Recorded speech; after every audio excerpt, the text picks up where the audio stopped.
ప్రియులారా,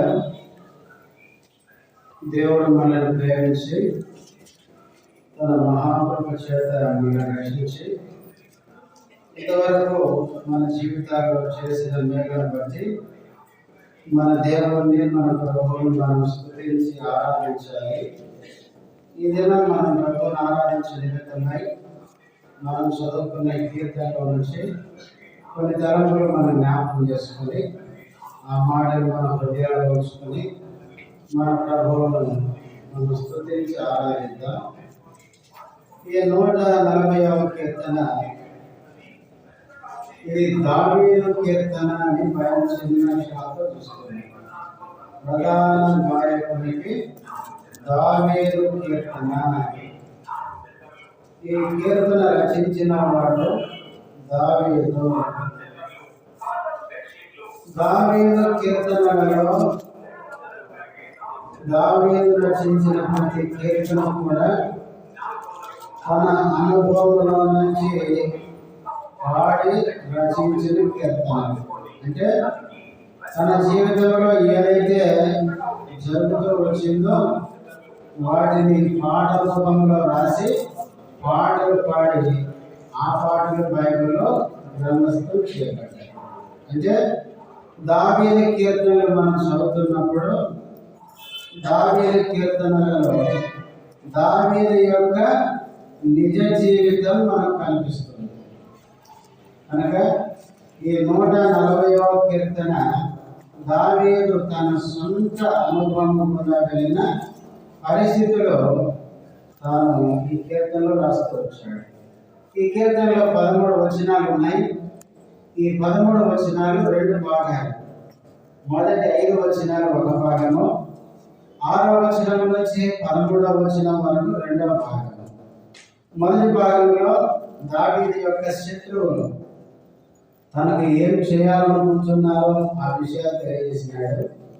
6వ వచనం నుంచి 13వ వచనం వరకు దుష్టులు లేక తన శత్రువులు తనకి కీడు చేయ తలపెట్టినప్పుడు దేవుడు తన పక్షంగా ఏం చేస్తున్నాడో 6వ వచనం నుంచి 13వ వచనం వరకు ఉన్న భాగంలో దావీదు దాన్ని తెలియజేస్తూ వచ్చాడు. మొదటి భాగంలో దావీదు యొక్క శత్రువులు తనకి ఏం చేయాలనుకుంటున్నారో ఆ విషయాలు తన సొంత అనుభవంలో నుంచి ఆ వచనాల్లో ఉన్న మాటలు రాస్తూ వచ్చాడు. ముఖ్యంగా దావీదు యొక్క శత్రువులను గురించి కొన్ని పదాలు ఉపయోగించాడు. నేను చదువుతాను, చూడండి. 1వ వచనం 1వ లైన్, దుష్టుల చేతిలో నుండి నన్ను విడిపింపును. దావీదు శత్రువులను ఏమంటున్నాడు? దుష్టులు అంటున్నాడు. 2వ భాగం అదే వచనం 2వ భాగంలో బలాత్కారం చేయు వారి చేతిలో పడకుండా నన్ను కాపాడను. దావీదు యొక్క శత్రువులు ఎలాంటి వారంటే బలాత్కారులు.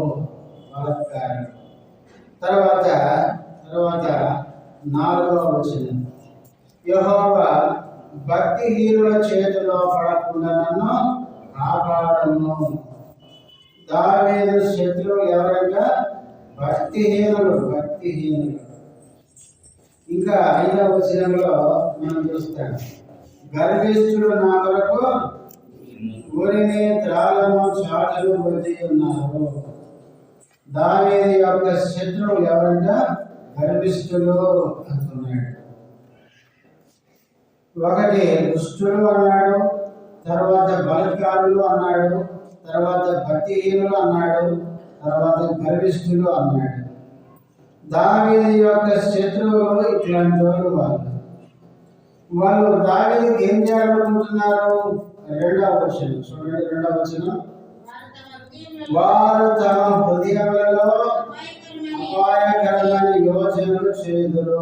అంటే శత్రువులు దావీదు యొక్క శత్రువుల యొక్క హృదయం ఎట్లుందో 2వ వచనంలో ఆయన రాస్తున్నాడు.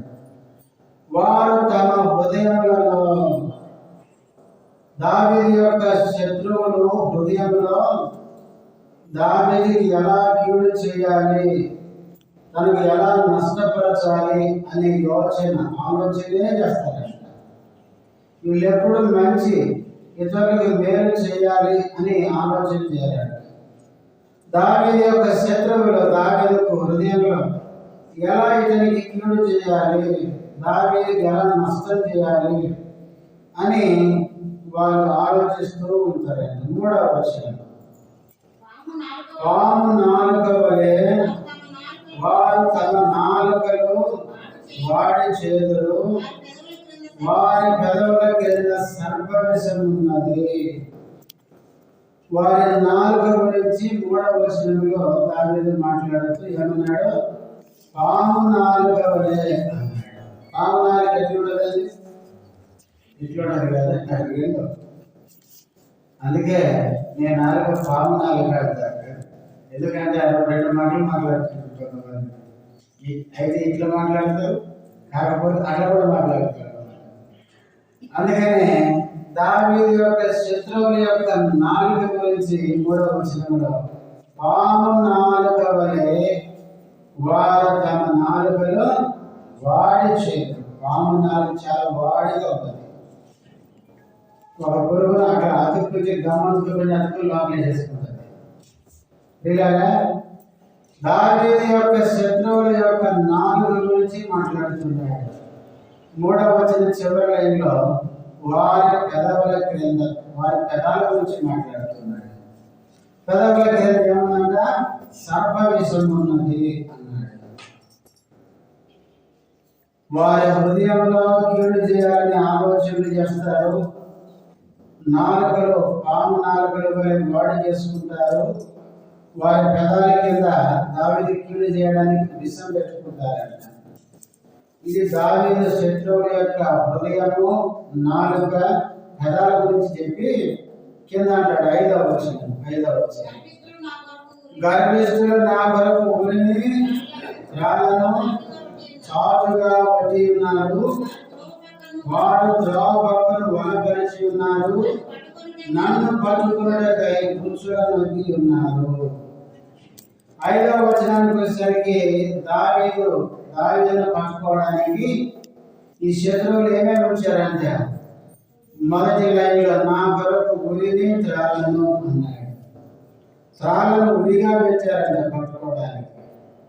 2వ లైన్లో వారు త్రోవ పక్కన ఏం పరిచారంట? వల పరిచారంట. అంటే ఉచ్చుగా తీసుకుంటే వల్ల పడతాడు. తర్వాత చివరి లైన్లో నన్ను పట్టుకున్నట్టుగా ఏం పెట్టారో ఉచ్చులను అన్నారు. ఇక ఊరికి వచ్చే కనపడుతుందేమో, వల కనపడుతుందేమో, ఉచ్చు తగులుకునేలా కనపడుతుంది. వేటగాడు చూడండి, ఉచ్చు కనపడకుండా పెడతాడు. ఆ చేత వచ్చి తగులుకున్న తర్వాత ఉచ్చుందని తెలుస్తుంది అన్నమాట. ఆ విధంగా దావీదు యొక్క శత్రువులు దావీదుకు కీడు చేయాలని ప్రయత్నం చేస్తున్నారు. వారి హృదయంలో దావీదుకు కీడు చేయాలని ఆలోచన చేస్తున్నారు. వాళ్ళ నాలుకలతో కీడు చేయడానికి పాము నాలుకల వలె వాడు చేసుకుంటున్నారు. వారి పదాల కింద విషం ఉంచుకున్నారు. వారు త్రోవ పక్కనేమో ఉరి పెట్టారు, తర్వాత వల పెట్టారు, తర్వాత ఉచ్చులు పెట్టారు. ఎలాగైనా దావీదును చికిత్సుకొని కీడు చేయాలి. ఇలాగా దావీదు శత్రువులు దావీదుకి ఏ విధంగా కీడు చేయాలని ఆలోచిస్తున్నారో, మన శత్రువు అంటే అపవాది, సాతానుడు, మనకు కూడా పలు విధాలుగా కీడు చేయాలని ఆలోచిస్తాడు. పలు విధాలుగా. నిర్గమకాండం 15వ అధ్యాయంలో ఇశ్రాయేలు ప్రజలు ఐగుప్తు నుంచి విడిపించబడినప్పటికీ శత్రువు అనుకున్నాడు అంటే ఏమని, ధైర్యం మీదనో కలుసుకునేదనో, నా కత్తి దూషదనో దోపుడు సొమ్ము దోసుకునేదనో అనుకున్నాడంట. ఆనాడు ఐగుప్తు రాజు ఫరో ఇశ్రాయేలు విషయం ఎట్లా అనుకున్నాడో, మన శత్రు సాతానుడు కూడా అట్లా అనుకుంటాడు. ప్రభు నమ్మిన తర్వాత మనల్ని విడిచిపెట్టాడు, మనం తరుముతాడు, కీడు చేయాలనుకుంటాడు, నష్టం చేయాలనుకుంటాడు. సాతానుడు మన మీదకి పలు విధాలుగా వస్తాడు. పేతురు రాసిన మొదటి పత్రిక 5వ అధ్యాయం 8వ వచనంలో వాడు ఎట్లా వస్తాడంటే, మీ విరోధి అయిన అపవాది గర్జించు సింహం వలె అన్నాడు.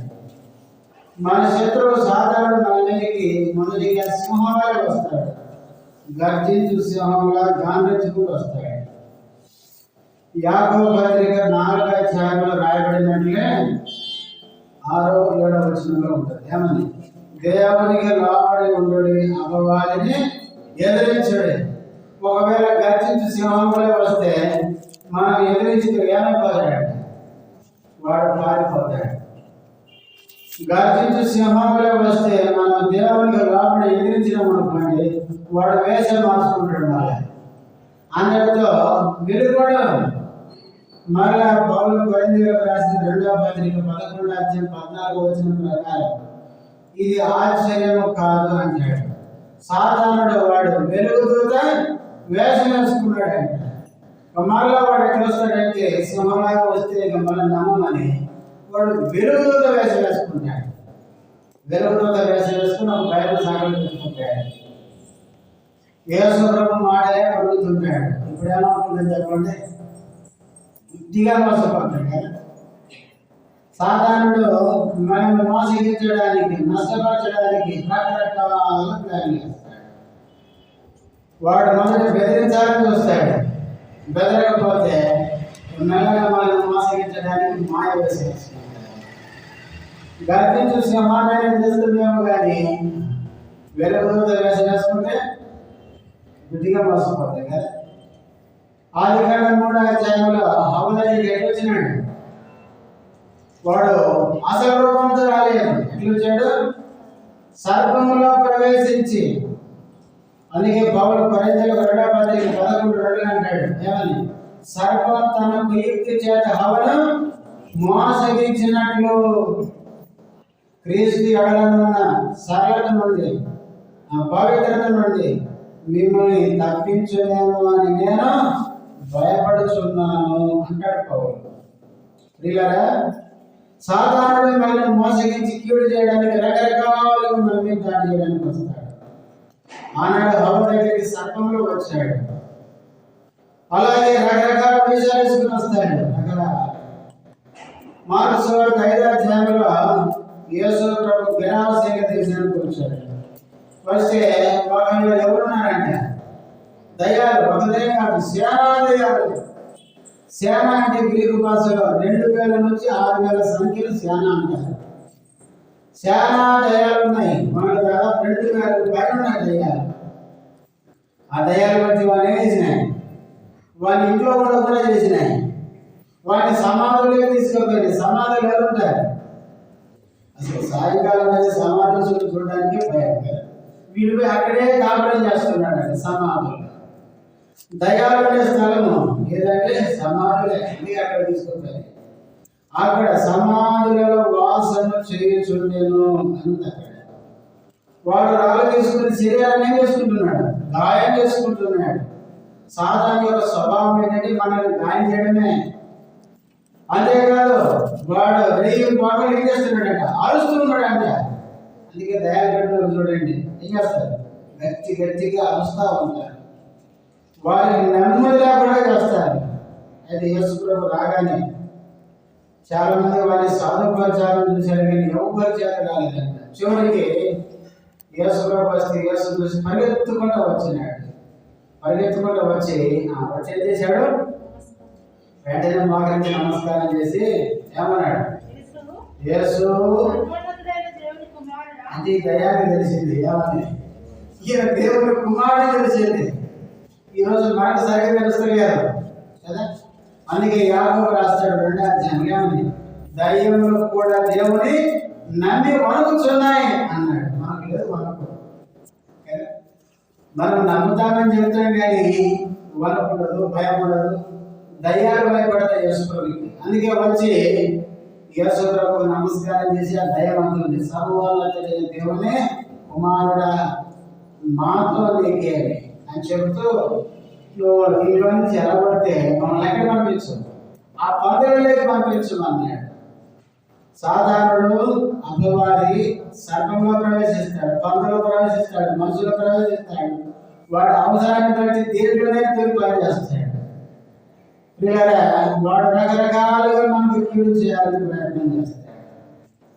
అయితే ఇక శత్రువు మనకు కీడు చేయాలనుకుంటున్నాక దేవుడు మన పక్షంగా ఉండి మనం కాపాడుతున్నాడు. దావీదు అదే చెప్తున్నాడు ఇక్కడ 140 కీర్తనలో మొదటి 5 వచనాల్లో దావీదు శత్రువులు దావీదు కీడు చేయాలనుకుంటుంటే దేవుడు తన పక్షంగా ఏం చేస్తున్నాడు చూడండి.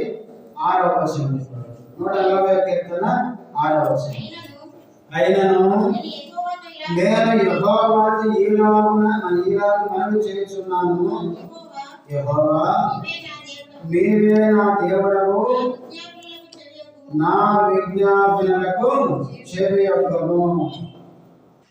అయినను అంటే మొదటి 5 వచనాల్లో శత్రువులు ఆ పనులు చేస్తూ ఉంటే అయినా ఇప్పుడు ఈయన దేవుడితో చెప్తున్నాడు.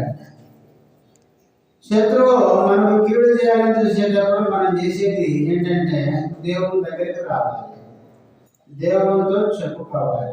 అప్పుడు దేవుడు మన పక్షంగా గొప్ప కార్యాలు చేస్తాడు. మనం కొన్నిసార్లు ఏం చేస్తామంటే శత్రువు మనకి కీడు చేయాలనుకున్నప్పుడు అది పోయి మళ్ళీ శత్రువుకే చెప్తాం, ఇతరులకి చెప్తే ఇంకా సమస్యలు కలుగుతాయి. కానీ దావీదు నేను యెహోవాతో ఈలాగు మనవి చేయుచున్నాను, దేవునికి మనవి చేస్తున్నాడు. ఏమని? యెహోవా నీవే నా దేవుడు. ఇది మొదటి సంగతి. శత్రువు కీడు చేయాలని చూస్తా ఉంటే దావీదుకి ఎవరున్నారు? దేవుడున్నాడు. నీవే నా దేవుడు అని అర్థమైనట్టు తెలుసా? వాళ్ళు నాకు కీడు చేయాలనుకుంటున్నారు, అయితే నాకు ఎవరున్నాడు? నీవే, నువ్వున్నావు. దావీదు యొక్క విశ్వాసం, దావీదు యొక్క ధైర్యం ఏంటంటే దేవుడున్నాడు. ఆ దుష్టుల నుంచి కాపాడడానికి, వాటి నుంచి తప్పించడానికి దేవుడు నా వైపు ఉన్నాడు. అది ఆయన విశ్వాసం. దేవుడే దావీదుకు ఉన్నాడంటే నీవే నా దేవుడు. ఇక శత్రువు మనకు కీడు చేయాలనుకునేటప్పుడు మనకెవరున్నారు? దేవుడు ఉన్నాడు మనకు.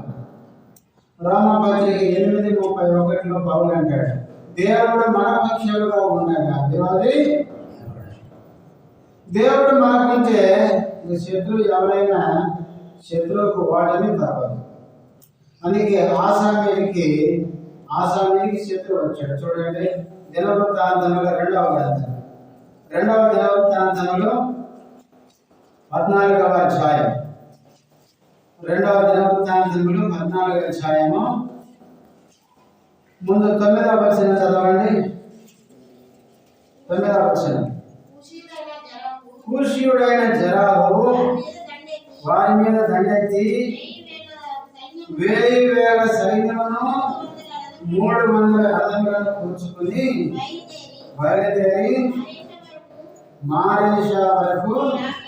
ఇక్కడ 9వ వచనంలో కూసు రాజైన జరాహు 1000 సైన్యాన్ని 300 రథాలు కూర్చుకుని ఆశా తిరిగి యుద్ధానికి వచ్చాడు. ఇప్పుడు 11వ వచనం. ఆశ తన దేవుడైన యెహోవాకు మొరపెట్టి యెహోవా విస్తారమైన సైన్యం చేతిలో ఓడిపోకుండా బలం లేని వారికి సహాయం చేయుటకు నీకన్నా ఎవరు లేరు. మా దేవా యెహోవా మాకు సహాయం చేయము, నిన్నే నమ్ముకొని ఉన్నాము. నీ నామమును బట్టి ఈ సైన్యమును ఎదిరించుటకు బయలుదేరి ఉన్నాము. యెహోవా నీవే మా దేవుడవు, నరమాతులను నీపై జయం పొందనీయకుము అని ప్రార్థింపగా. శత్రువు యుద్ధానికి వస్తే ఆశ దేవుని దగ్గరికి వచ్చి ప్రార్థన చేస్తున్నాడు. ఏమని ప్రార్థన చేస్తున్నాడు? ఆ పదాలు చూడండి. ఏమన్నాడు? ఏమన్నాడంటే బలము లేని వారికి సహాయం చేయుటకు అంటాడు. ఆశకి ఏమలేదంట? బలం ఎక్కువైపోయింది, ఆశా బలం తక్కువైపోయింది. అందుకే బలము లేని వారికి సహాయం చేయటకు నీకన్నా ఏమన్నాడు అక్కడ, చేయటకు నీకన్నా ఎవరును లేరు. ఆశకు సైన్యం లేదా? ఆశకు సైన్యం ఉంది, తర్వాత పైన ఉంది. 8వ వచనం చదవండి. ఆశకి ఎంత ఉందండి సైన్యం? ఆకారమున దాలను ఈటలను పట్టుకొను 3 లక్షల మంది యూదావారమును కేడములు ధరించి విల్లు వేయు 2,80,000 మంది బెన్యామీనీయులను కూడిన సైన్యము ఆశాకుండెను. వీరందరూ పరాక్రమశాలులై ఉండేది. ఈయన కూడా సైన్యం ఉంది. ఎంతమంది ఉన్నారంట? యోధా వారేమో డాలను ఈటలను పట్టుకునే 3 లక్షల మంది. తర్వాత బెన్యామీనీయులేమో 2 లక్షల మంది. 3 2 ఏంటంటే 2,80,000 మంది. ఇంతమంది ఉన్నారు ఆయనకి. అయితే ఇప్పుడు ఏమంటున్నాడు 11వ వచనంలో, నీకన్నా మాకు ఎవరున్నారు? ఈ సైన్యం ఉంది కానీ శత్రువులు జయించడానికి ఈ బలము సరిపోదు. ఒక మాట చూడండి, కీర్తనలు 33వ కీర్తన 33వ కీర్తనలో ఒక మాట దీనికి దగ్గర మాట చూడండి. ఆ వచనము, యుద్ధ దినమున గుర్రములు చూడండి 16వ వచనం 17వ వచనం. ఏ రాజును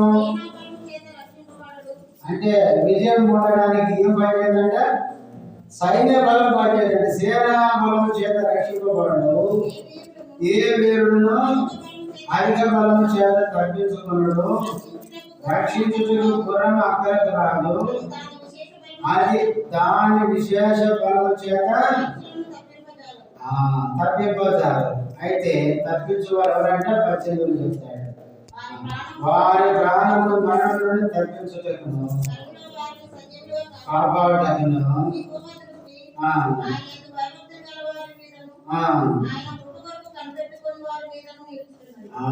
దేవుని దృష్టి భక్తుల మీద ఉంది. ఆయనే ప్రాణాన్ని రక్షించేవాడు. అంతేగాని యుద్ధానికి పోతే సేనా బలం కానీ, వీరుల యొక్క అధిక బలం కానీ, గుర్రాల బలం కానీ, విశేష బలం ఏ బలాలు పనిచేయవు.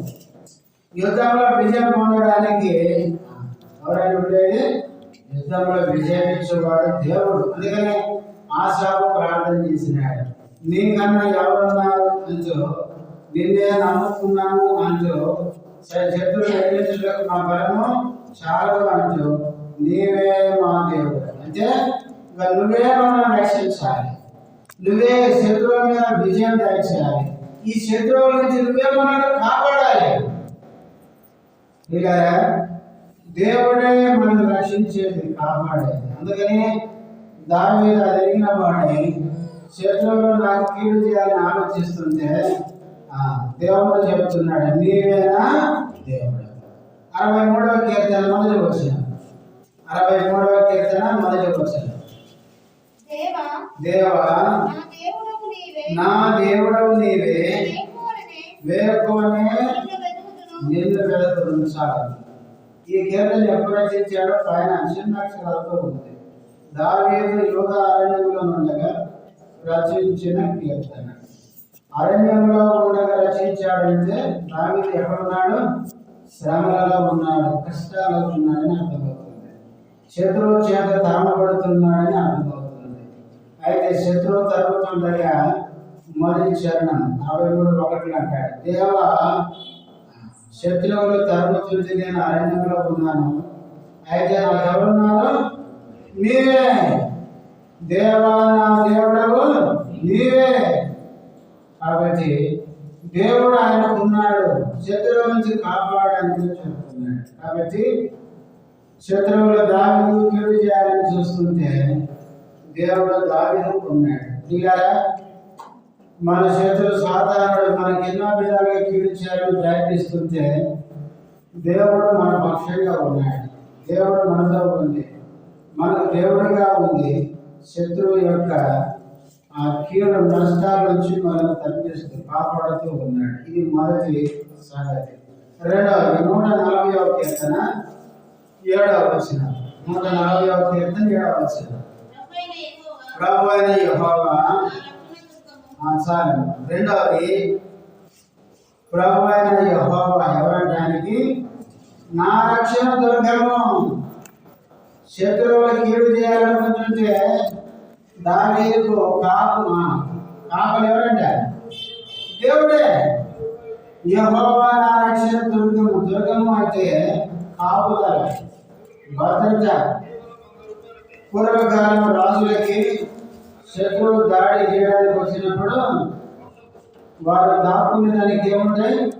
దుర్గాలు ఉంటాయి. పెద్ద పెద్ద దుర్గాలు ఉంటాయి, పెద్ద దుర్గాలు. అయితే దావీదు శత్రువుల నుంచి కాపాడడానికి దావీదుకు కాపుదల ఎవరంటే దేవుడే.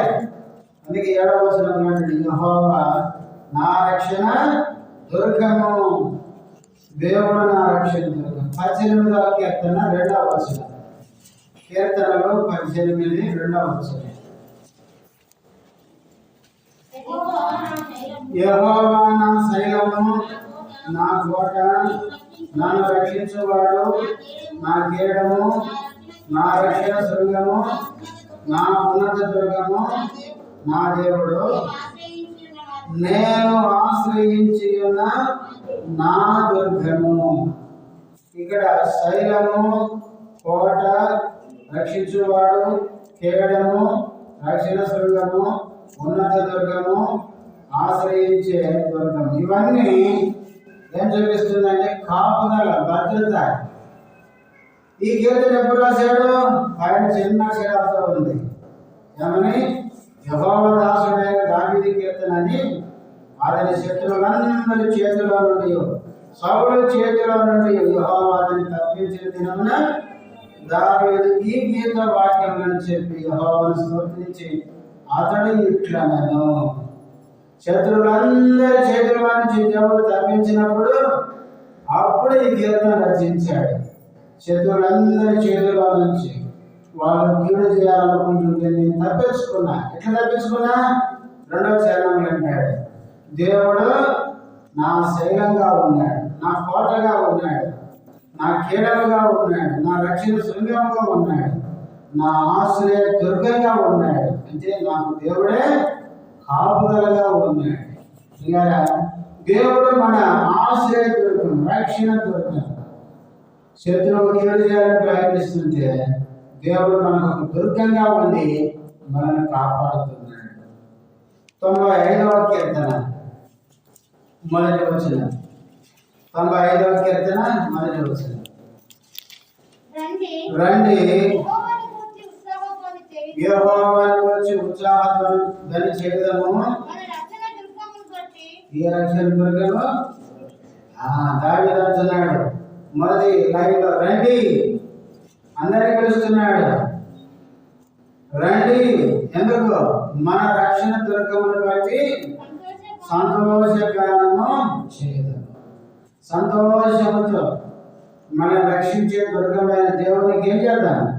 గానం చేద్దాం, పాటలు పాడి దేవుని స్తుతిద్దాం అని పిలుస్తున్నాడు. ఇక మొదటిగా దేవుడు దావీదుకు ఉన్నాడు. రెండవది ఆ దేవుడు తనకి ఎట్లున్నాడంటే రక్షణ దుర్గంగా ఉన్నాడు. శత్రువులు కీడు చేయాలనుకుంటుంటే దేవుడు తనకి రక్షణ దుర్గంగా ఉండి కాపాడుతున్నాడు. ఇది రెండవది. మూడవది 140వ కీర్తన 7వ వచనం 2వ లైన్.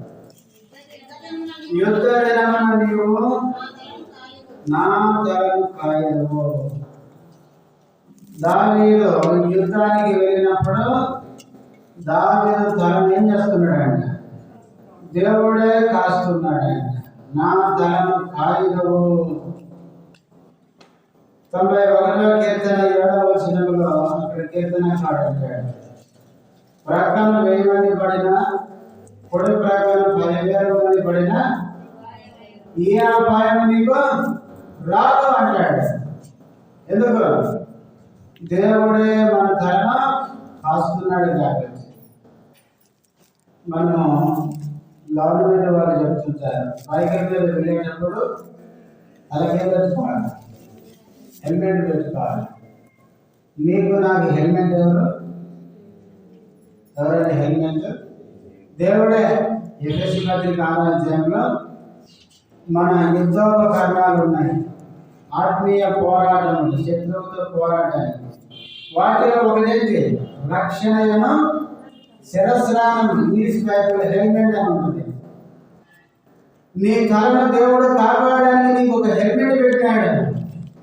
శత్రువు అగ్ని బాణాలు మీద వేస్తుంటే నీ తలకు తగలకుండా మన శరీరం అంతటిలో ప్రాముఖ్యమైన భాగమే శిరస్సు, తల. హెడ్కు తగిలిననుకోండి, హెడ్కు తగిలితే కష్టమే కదా. అందుకనే దేవుడే మన తలకి రక్షణ అని శిరస్నానముగా ఉండి మనల్ని కాపాడుతున్నాడు. ఒకటి, దేవుడే ఆయన వైపు ఉన్నాడు. రెండు, ఆ దేవుడు రక్షణ దుర్గంగా ఉన్నాడు. మూడవది, ఆయన తలను కాపాడుతూ ఉన్నాడు. ఇక నాలుగవది 140వ కీర్తన 12వ వచనం, బాధింపబడు వారి పక్షమున యెహోవా వ్యాజ్యమాడునని ఉత్సాహం. ఇక నాలుగవది, బాధింపబడుచున్న దావీదు పక్షాన వ్యాజ్యమాడేది ఎవరంటే దేవుడే. దేవుడే వ్యాజ్యమాడేవాడు. ప్రియులారా, దావీదుకి వ్యాజ్యమాడేది ఎవరో కాదు, దేవుడే. మనకు కూడా మన పక్షంగా వ్యాజ్యమాడేది ఎవరు? దేవుడే. ఎవరైనా మనల్ని హింసిస్తుంటే, మనకు కీడు చేయాలని చూస్తూ ఉంటే మన పక్షంగా దేవుడే ఉంటాడు. దేవుడే వారిని ఏం చేస్తాడు? వ్యాజ్యం అంటే వాదిస్తాడు. యోహాను రాసిన మొదటి పత్రిక 2వ అధ్యాయం, యోహాను రాసిన మొదటి పత్రిక 2వ అధ్యాయము 2వ వచనం చదవండి. 2వ వచనం లేకపోతే మొదటి వచనం చదవండి. మొదటి వచనం, నా చిన్న పిల్లలారా, నేను పాపము చేయకుండాకై ఈ సంగతులను మీకు రాయిచున్నాను. ఎవడైనా పాపము చేసిన ఎడల నీతిమంతుడైన యేసుక్రీస్తును ఉత్తరవాది తండ్రి యొద్ద మనకున్నాడు. తండ్రి యొద్ద మనకు ఎవరున్నారు? ఉత్తరవాది, మన పక్షంగా మాట్లాడేవాడు, మనకు విరోధంగా మాట్లాడేవాడు, వాదించేవాడు. దేవుడు మనతో ఉన్నాడు. కానీ మనం ఏం చేస్తాం? చాలాసార్లు ఎవరైనా మనతో వాదిస్తే తిరిగి మనమే వాదిస్తే, ఎవరైనా మనను ఏదైనా అంటే ఏం చేయాలి? దేవుడే నీకు ఉత్తరం ఇస్తాడని చెప్పి వెళ్ళిపోవాలి. వారితో వాదం పెట్టుకోకూడదు. ఉదాహరణకి లోకాసు వార్త 10వ అధ్యాయంలో యేసు ప్రభు బేతనియాకు వచ్చాడు. మార్త మరియ ఇంటికి వచ్చాడు. వస్తే మార్త కిచెన్ ఇవ్వబోయింది. యేసు ప్రభు రుచిగా ఉందని వంట ఏదో చేసి పెడదామని కూడలేదు. లోపలికి పోయింది. మరి చేయి కోసుకుందో మనకు తెలియదు. మొత్తానికి లోపల నుంచి రుసరుస వచ్చింది బయటికి. సీరియస్గా వచ్చి ఎవరన్నా యేసు ప్రభుని అంటుంది. ఏమని? ప్రభువా, నీ కొరకు కిచెన్లో చాలా పెద్ద పనులు పెట్టుకున్నాను, చాలా పెద్ద వంట చేస్తున్నాను. చూడు, చేయగలిగింది, చేయకొస్తున్నాను. చూడు ఎంత ఇబ్బంది పడుతుంటే, నేను ఇంత బాధపడుతుంటే ఇదిగో ఇది అంటుంది. మరి చూపించి ఇది వచ్చి నాకు సహాయం చేయకుండా నువ్వు ఇక్కడ కూర్చోబెట్టుకున్నావే, దీన్ని పంపించకుండా ఎందుకు వచ్చావు అని కంప్లైంట్ చేసింది. చేస్తే మరి వేసి నిలబడి వాదన పెట్టుకుందా? పెట్టుకోలేదు. అదే అక్క చెల్లి మీద కంప్లైంట్ చేస్తుంది యేసులోనికి. చెల్లెలు మౌనంగా ఉంటే ఇప్పుడు వ్యాజ్యం ఎవరు ఆడారు? యేసు ప్రభు. అప్పుడు యేసు నోరు తెరిచి అంటాడు, ఏమని? మార్త నీవు విస్తారమైన పనులు పెట్టుకొని తొందరపడుచున్నావు. అయితే మరియ ఉత్తమమైన దానిని ఎంచుకుంది. ఇప్పుడు మహిళ పక్షంగా ఎవరు మాట్లాడుతున్నారు చెప్పండి? యేసు ప్రభు. కానీ చాలాసార్లు మనం యేసు కంటే తెలియని అనుకుంటున్నాం. యేసు మాట్లాడకుండా మనమే మాట్లాడతాం. ఒకసారి యేసు ప్రభు మాట్లాడుతుంటే పేదలు సీపడుకు గర్జించడం మొదలుపెట్టాడు. ఏం మాట్లాడతావు? నీకంటే నాకు బాగా తెలుసు, నేను చెప్పేది నేను, ఈ శిలువ నీకు దూరమోనుగా అంటున్నాడు. అంటే పేదలకి ఎక్కువ తెలిసినట్టు యేసు ప్రభు. దానికి యేసు ప్రభుకి ఎదురే చెప్పాడు, ఏమన్నా నీ సంగతి నాకు తెలిసిలే, ఈ రాత్రి నువ్వు ఏం చేస్తావు? ముమ్మారు యేసు ఎవరో ఎరగదని బొంకుతావని చెప్పాడు. ఇక చాలాసార్లు మనమే ప్రభు మన పక్షంగా వాదించుకున్నా, వ్యాఖ్యం ఆడకుండా, ప్రభువుకు అవకాశం లేకుండా మనమే తలపేసుకుంటాం. నాలుగవదిగా దావీదంటున్నాడు, శ్రమ పెట్టే వారి పక్షంగా వ్యాజ్యమాడేది ఎవరంటే యెహోవా. దేవుడే నా పక్షంగా వ్యాజ్యమాడతాడు. ఇది నాలుగవది. చివరికి మాట చూసుకొని ఆరాధన అవుతాడు. 140వ కీర్తన 12వ వచనం చివరి భాగం. దరిద్రులకు ఆయన న్యాయం తీర్చుననియో నేనెరుగుదును. చివరిగా దరిద్రులకు దేవుడు ఏం చేస్తాడు? న్యాయం తీరుస్తాడు. దావీదు ఎవరంటే దరిద్రుడు. దరిద్రుడు అంటే ఏమి లేనివాడు. దావీదు శత్రువులు ధర్మంతో పారిపోతున్నాడు అదే టైంలో. ఇప్పుడు దావీదు ఎవరు ఉన్నారు? ఏమి లేదు, ఎవరు లేదు. అయితే దావీదు పక్షంగా ఎవరు న్యాయం చేస్తారంట? దేవుడే. చూడండి, సమూయేలు మొదటి గ్రంథం 24వ అధ్యాయం. మొదటి సమూయేలు గ్రంథం 24వ అధ్యాయం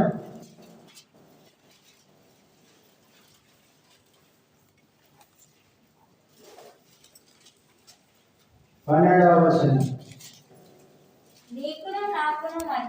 దావీదు సౌలుతో మాట్లాడుతూ చెప్తున్నాడు, ఏమని? నీకును నాకును మధ్య ఎవరైనా న్యాయాధిపతి?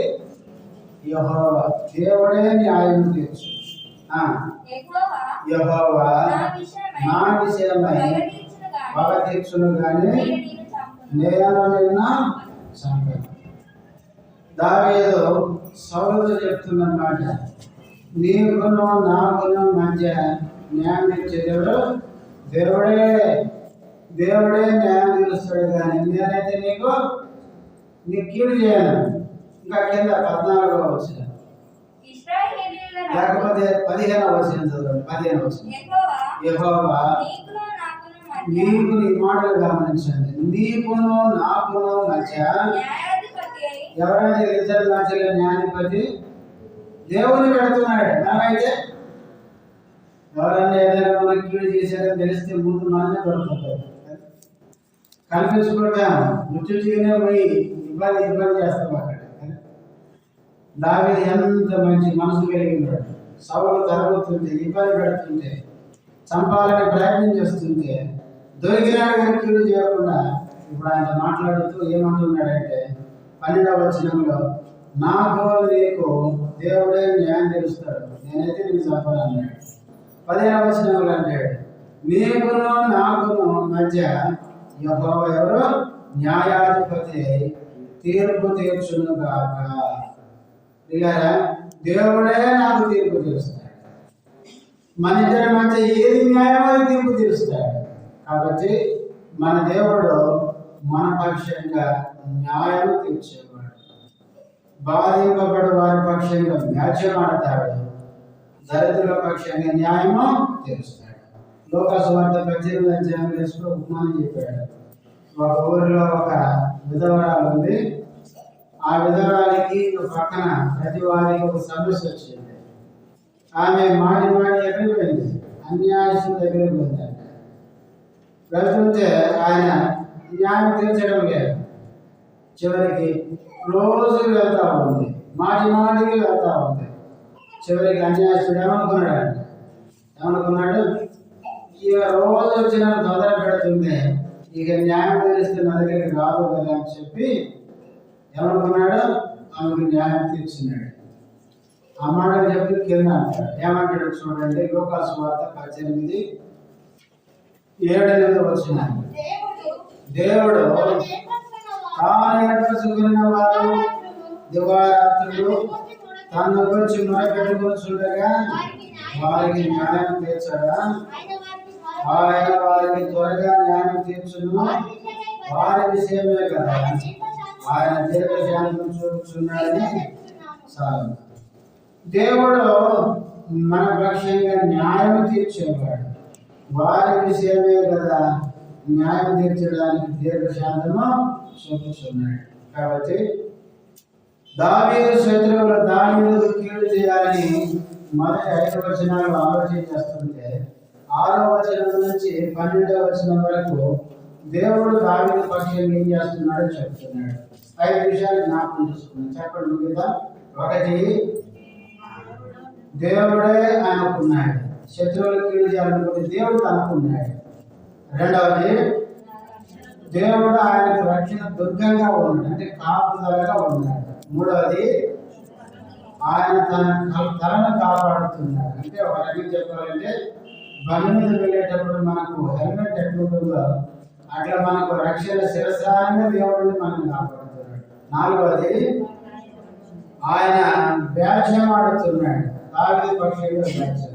5వది, దావీదుకు దేవుడే న్యాయాధిపతి, న్యాయం తీర్చేవాడు. అందుకనే 13 అంటాడు, నిత్యముగా నీతిమంతులు నీ నామానికి ఏం చేస్తారు? కృతజ్ఞతాస్తుతులు చెల్లించారు. కాబట్టి పిల్లరా, దేవుడు దావీదుకు చేసిన మేలులే శత్రువు మనకు చేయాలనుకుంటుంటే చేస్తున్నాడు కనుక ఆ మేలు మన హృదయంలో ఉంచుకొని మన ప్రభువును మన సమయం స్తుతించి ఆరాధిద్దాం.